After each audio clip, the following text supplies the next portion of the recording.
Bueno, el siguiente video es un poco tratando de terminar hablando de la música de los hebreos, pero para ello tenemos que hacer una introducción en donde la idea es unir un poco las mitologías vistas tanto de los sumerios como de los egipcios, este, que van a desembocar primeramente en estos pueblos hebreos.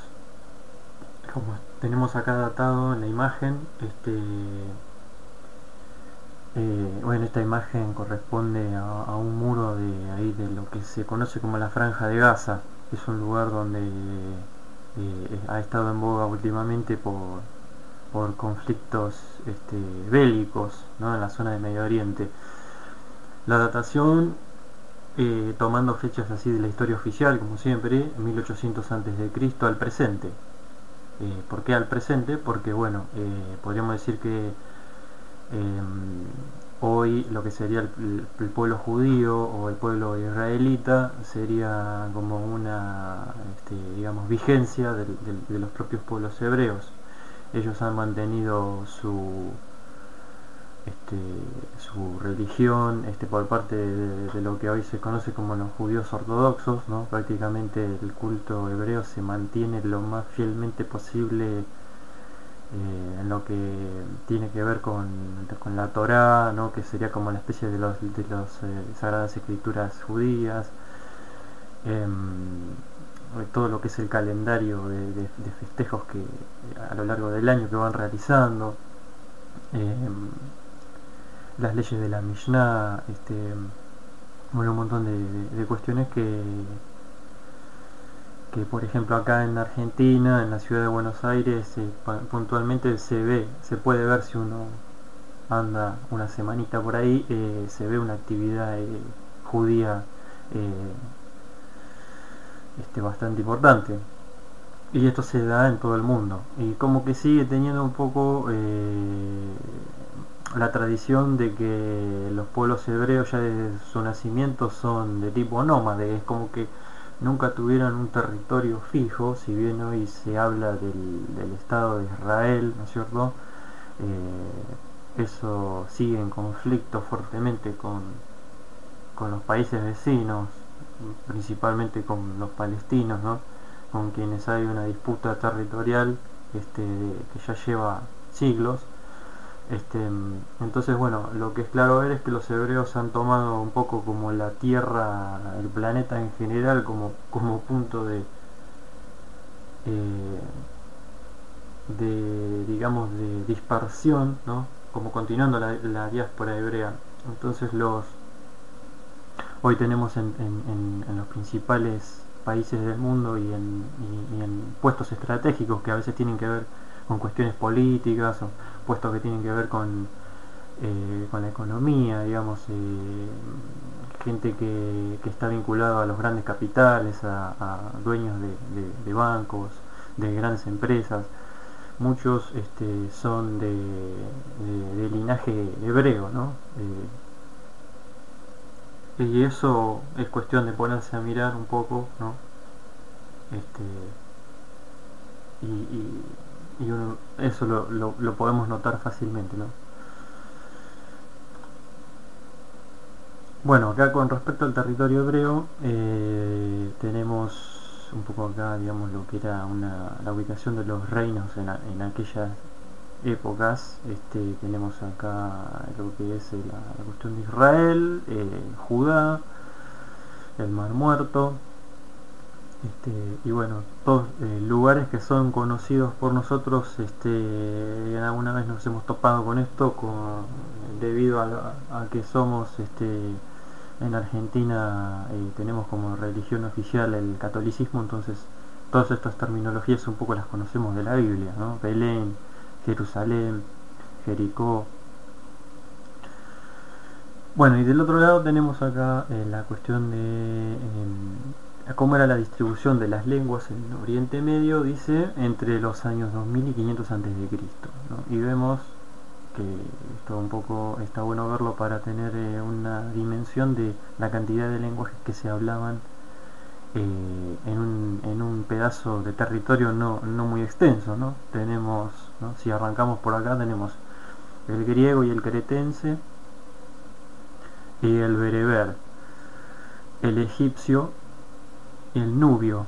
Todo lo que están con azul son idiomas, ¿no? El hebreo y el fenicio, arameo, ugarítico, urrita, hitita, asirio, acadio, sumerio, árabe, elamita, iranio.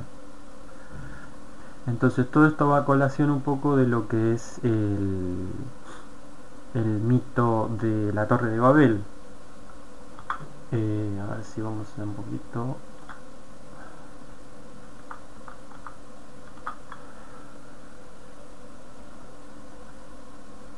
El mito de la Torre de Babel, ¿no?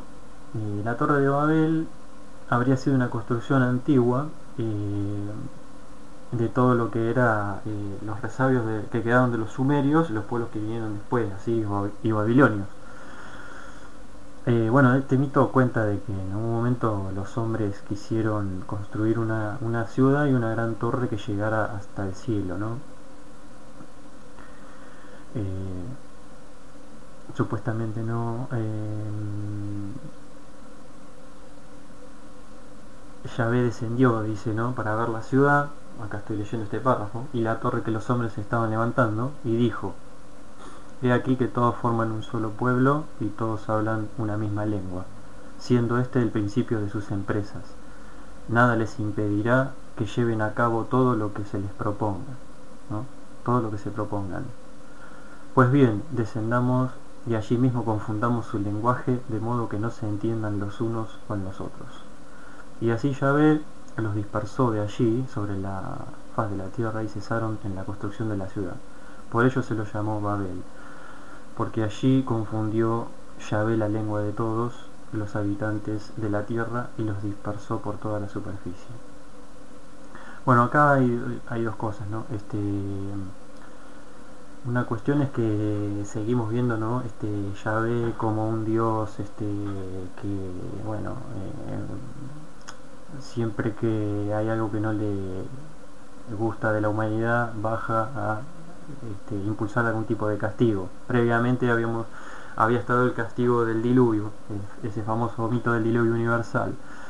Aparentemente luego del diluvio los descendientes de Noé se habrían instalado en las tierras de la Mesopotamia, y ahí habría surgido toda esa civilización. Entonces Yahvé es uno de los dioses que formaban parte podríamos decir, del panteón de dioses que tenían.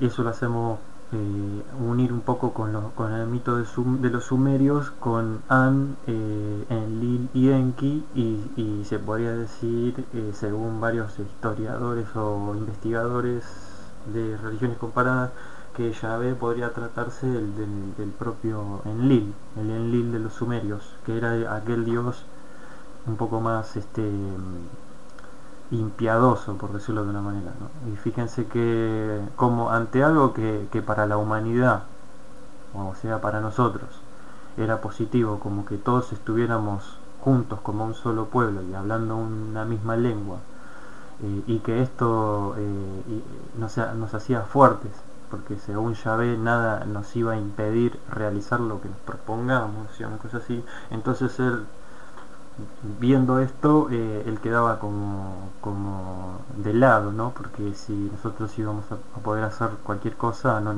íbamos a poder prescindir de los dioses.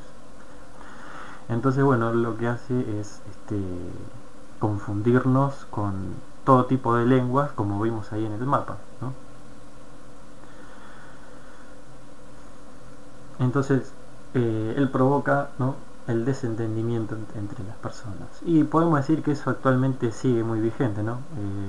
La humanidad sigue totalmente desentendidos unos de otros, para beneficio de los dioses castigadores. Podríamos sintetizarlo de esta manera.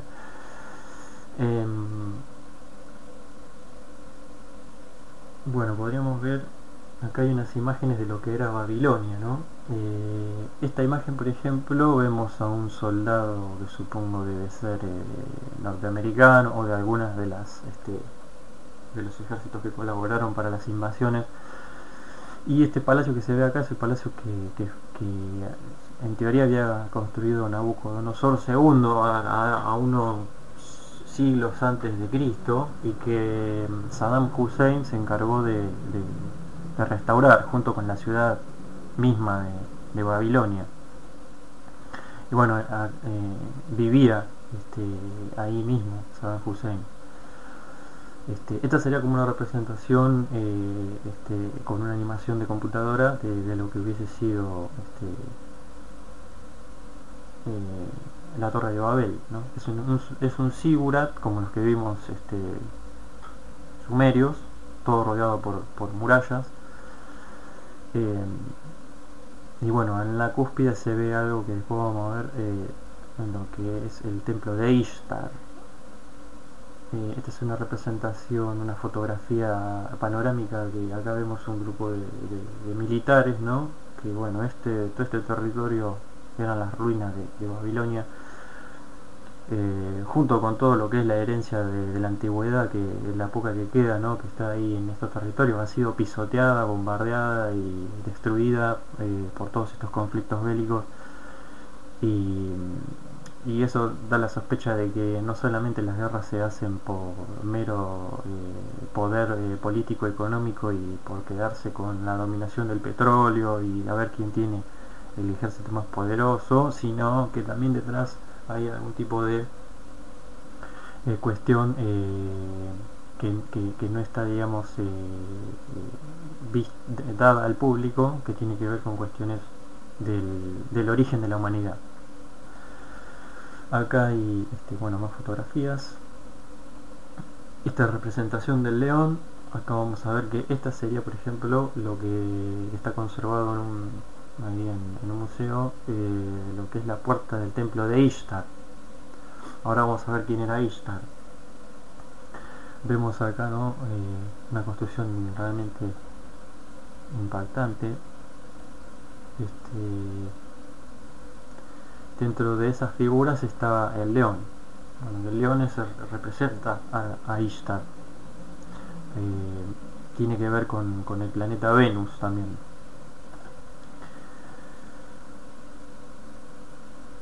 Aquí hay una foto de los muros ahí de Babilonia. Bueno, esta representación, por ejemplo, según he leído, como ven, es una especie de animal extraño, porque es como una especie de reptil, como que camina cuadrúpedo, ¿no? Como una especie de mamífero reptil, una cosa extraña. Se ve acá las patas traseras que tiene, ¿no? Como si fuesen de ave rapaz, reptil. Y bueno, según he leído, es una representación de Marduk, que es un dios babilónico muy importante. Y bueno, si averiguan un poco quién es Marduk, a veces uno empieza a tener miedo de a qué dioses podemos estar alabando a veces.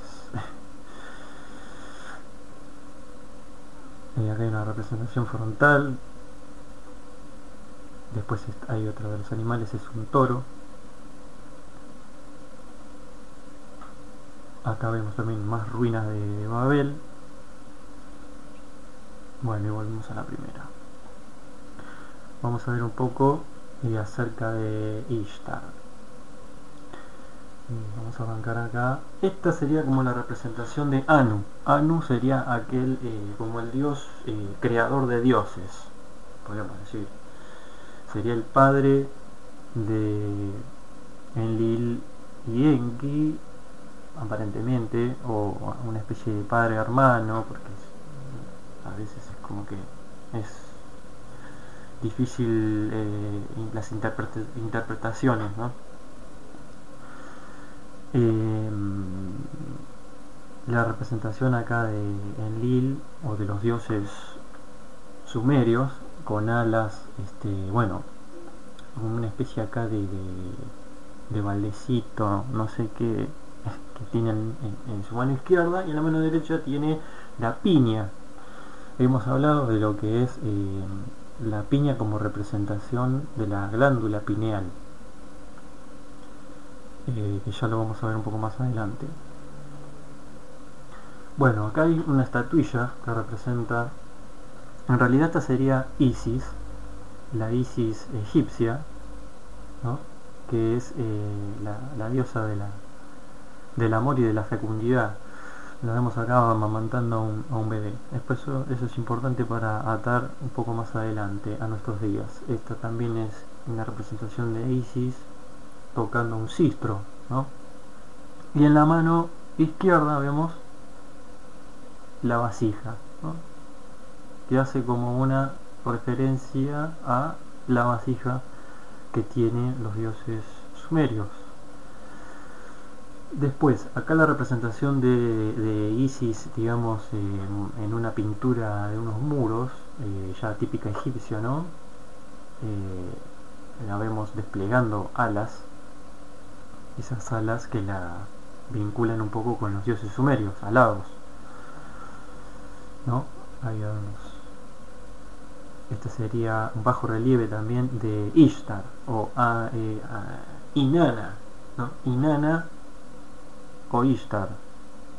La vemos acá con el león que vimos pintado digamos con los mosaicos ahí del templo de Ishtar. Acá tenemos otra representación, bajo relieve más parecido, más típico sumerio de Ishtar. También vemos ahí en las manos tiene ahí como unos objetos interesantes. Después vemos las patas de tipo así reptil, o de ave rapaz, ¿no? Aquí tienen unas especies, no sé si decir chacales, no sé, unos animales que están ahí, y dos búhos, ¿no? Los búhos también hacen una vinculación con Moloch o con Marduk. El búho, por ejemplo, representa al Bohemian Group, que es un grupo de magnates, una élite secreta que un poco maneja toda la cuestión de lo que podemos llamar el nuevo orden mundial. Y nosotros recientemente hemos visto, si no me equivoco, no sé si es del Banco Galicia o del Banco Hipotecario, que mostraban una publicidad donde se veía un búho, ¿no? Un búho que decía que compráramos, ¿no? Como un búho que nos tentaba al materialismo. Bueno, no es casual, ¿no? Que usaran un búho. Son como simbolismos que nos van metiendo en el inconsciente. Es decir, nuestro inconsciente sabe interpretar estas cosas, pero nosotros conscientemente no nos damos cuenta. Y de esa manera nos van mandando información. Acá hay otra representación de lo mismo. Esta sería también la Isis, también con la vasija ahí en la mano izquierda.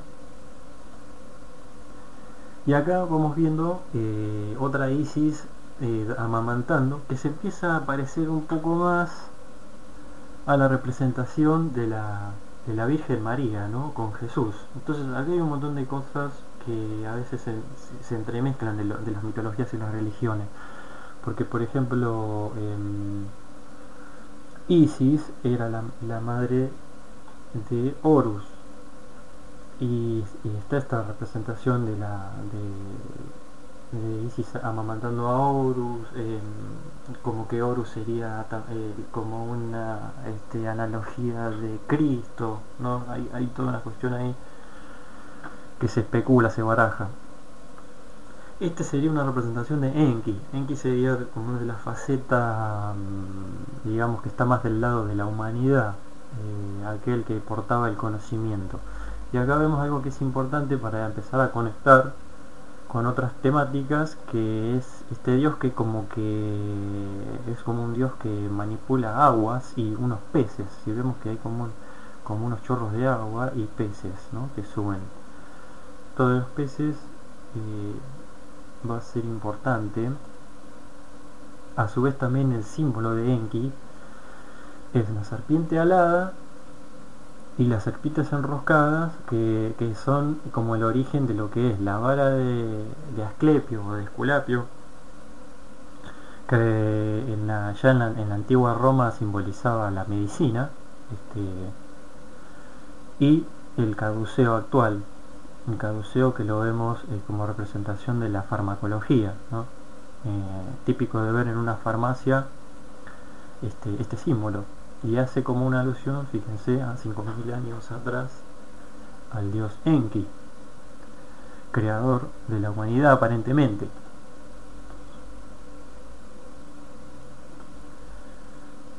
Y acá vamos atando algunas cuestiones. También hay representaciones de dioses pez. Se habla de una mitología de los dioses Dogon en África. Pero bueno, volviendo a los sumerios, acá vemos otra vez en la mano izquierda una especie de recipiente, y una especie de túnica con forma de pez, y termina con la boca de pez arriba. Esto va a ser importante para atarlo con las representaciones. Acá vemos, por ejemplo, estos son los dioses, si no me equivoco, los Oanes. Oanes se parece mucho a Ioannes y a Juan, ¿no? Que son como nombres más actuales. Bueno, y acá vamos a la conexión entre los dioses pez sumerios y la mitra papal. Este gorro que actualmente usan los papas se llama Mitra, y casualmente Mitra es un dios del panteón pagano romano. Entonces, de nuevo, ¿no? ¿Qué es lo que estamos alabando, ¿no? ¿A quién estamos alabando cuando digamos compartimos un ritual cristiano impulsado por el Vaticano, ¿no? Cuando se ven este tipo de asociaciones con el mundo antiguo, es como que hay algo que no encaja. A su vez, esta representación de báculo que utiliza acá Juan Pablo II es un Cristo bastante sufriente, ¿no? A veces se ha criticado que se use este báculo. Bueno, acá vamos atando un poco con lo que es volviendo a la piña, ¿no? Esa piña, acá vemos que nos representaban los sumerios en la mano derecha de sus dioses. La piña misma la vemos en un patio del Vaticano, una gran piña acá. Jamás nos hablaron de la piña en ninguna clase de formación cristiana o cuando uno va a una misa. Sin embargo, parece ser bastante importante. La vemos como parte del báculo debajo de Cristo, acá con Benedicto XVI, ¿no? Acá hay un detalle un poco más abierto de Juan Pablo II. Bueno, la piña y la glándula pineal nos lleva a relacionarlo con el ojo de Horus. ¿Por qué? Porque el ojo de Horus no es otra cosa que la representación de la glándula pineal, que la tenemos en nuestro cerebro. Es lo que se conoce como el tercer ojo, o el ojo que todo lo ve, ¿no? All-Seeing Eye. Eso es lo que representaba el ojo de Horus. Y acá vemos una conexión de simbologías, ¿no? Podríamos decir que el caduceo podría ser una representación de la serpiente del Kundalini, que según conocimientos o sabiduría hindú es cómo va subiendo nuestra energía vibracional a través de los chakras. Acá hay una representación con la pirámide. Esto nos conecta un poco con los egipcios. Y después, bueno, acá hay unas cosas para ir atando. La representación de la pirámide del ojo que todo lo ve, que lo tenemos en el billete del dólar, debajo la frase Novus Ordo Seclorum, ¿no?, que hace alusión al nuevo orden mundial. Después acá hay como una especie de representación triangular que si lo integramos como un único símbolo, es el símbolo de lo que se denomina la estrella de David, que está en la bandera de Israel. Y una conexión con el Baphomet. El Baphomet actualmente, bueno, en la Edad Media se lo asoció al esoterismo y a la magia negra, y todo aquel que practicaba este tipo de prácticas, valga la redundancia, era perseguido por la Inquisición y se los quemaba vivos, ¿no?, o se los exterminaba.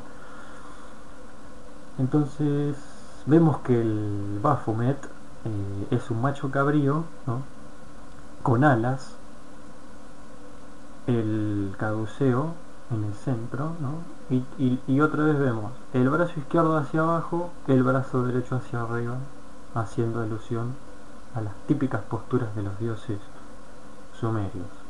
Y después acá tenemos ya, digamos, una glándula pineal sacada, digamos el órgano puesto ahí. Y lo que es interesante de ver es, acá habla de cómo se deposita, dice, el flúor, de los productos fluorados que nosotros ingerimos. Y aparentemente la cuestión del flúor no es otra cosa que bloquear nuestro tercer ojo, ¿no?, bloquear la glándula pineal. Vemos que, por ejemplo, cuando nos cepillamos los dientes, nos estamos metiendo flúor. El agua, en su proceso de purificación, podríamos decir, en las ciudades se les añade flúor, un porcentaje mínimo de flúor, supuestamente que es para potabilizar el agua, junto con el cloro, ¿no? Entonces, todo el flúor que nosotros ingerimos en nuestro organismo aparentemente se va depositando en la glándula pineal y la va de alguna manera petrificando, la va como anulando. Entonces esto de alguna manera nos está cerrando nuestro tercer ojo. Así que hay que tener cuidado, ¿no? De esto no se habla en los medios. Representaciones más de la glándula pineal, ¿no? El peinado de Buda, haciendo una representación de una piña. El caduceo masónico, dice acá, ¿no?, con una piña en el centro. La piña que está en el Vaticano, que ya la habíamos visto, y la piña de los Anunnaki, ¿no?, o de los sumerios. Bueno, este es Horus, el famoso Horus del ojo de Horus. También vemos, ¿no?, en una mano tiene este símbolo que después heredó el cristianismo, ¿no? Entonces podríamos atar a Horus y la cruz, su madre Ishtar, las representaciones que lo pueden asemejar con Cristo, el báculo de poder y el gorro ovoide, así, la mitra papal o el pez, ¿no? Y esta simbología sí que tiene que ver un poco con la glándula pineal. Tratar de conectar todas estas cuestiones.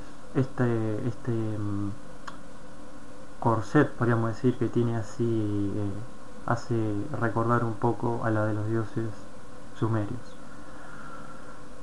Una última acá explicación, ¿no?, un poco más clara, y otra vez, ¿no?, en los depósitos de flúor en la glándula pineal, los chakras, el corte del cerebro donde está la glándula y la casi perfecta similitud que tiene con la representación del ojo de Horus egipcio.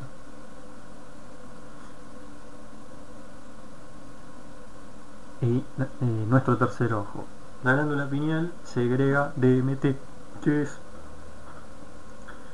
una sustancia natural del cuerpo y que está en algunas plantas, que nos permite entrar en otros estados de conciencia, ¿no?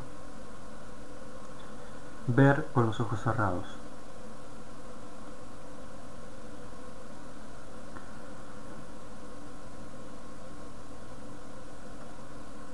Bien, volviendo al tema de los hebreos, vamos directamente a la parte de la música.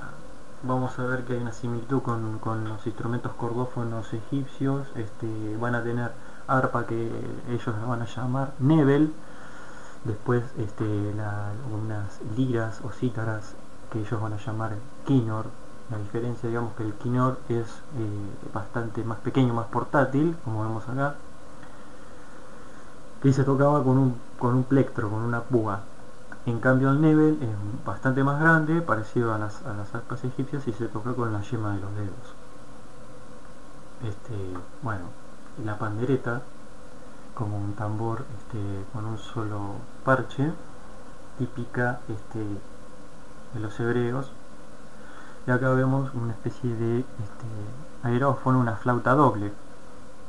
Un tubo actúa como base, como nota pedal, y el otro tubo nos permite tocar melodías. Acá vemos también una lira como la que podría haber usado David, ¿no? Algunas se construían con caparazón de tortuga. Bueno, el shofar es un instrumento muy importante para la tradición ortodoxa judía. Vamos a escuchar un poco.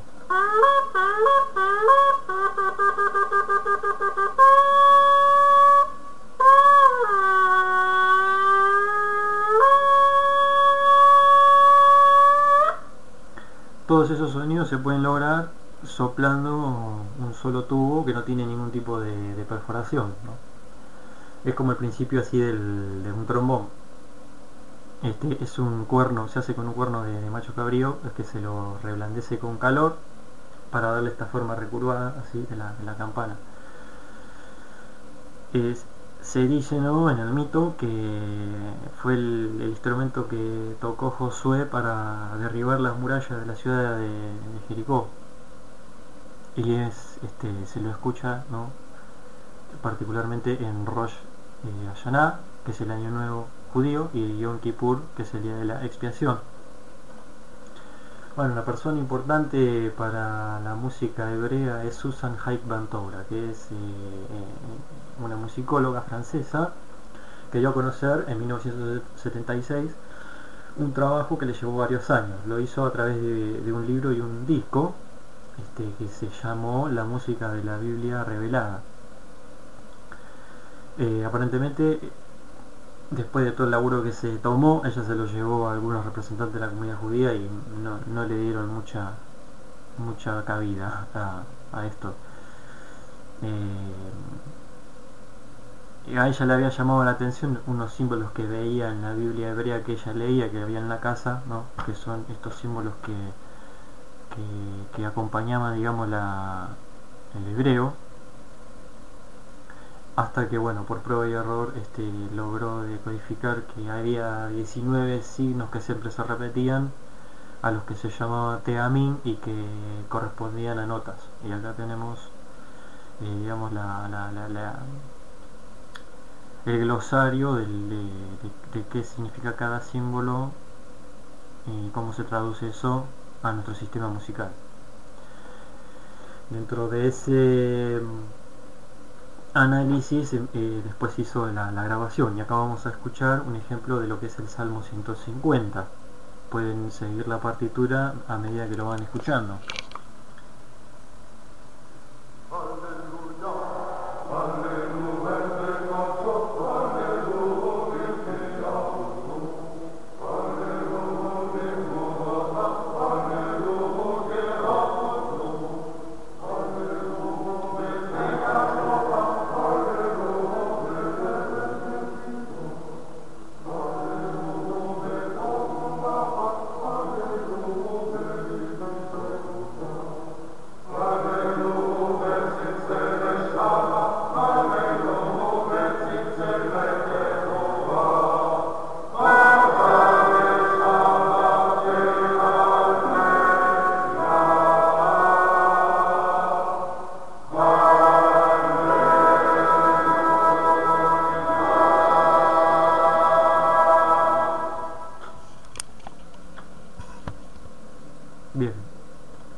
eso daríamos por concluido la cuestión de los hebreos. Espero que les haya resultado interesante todo lo que es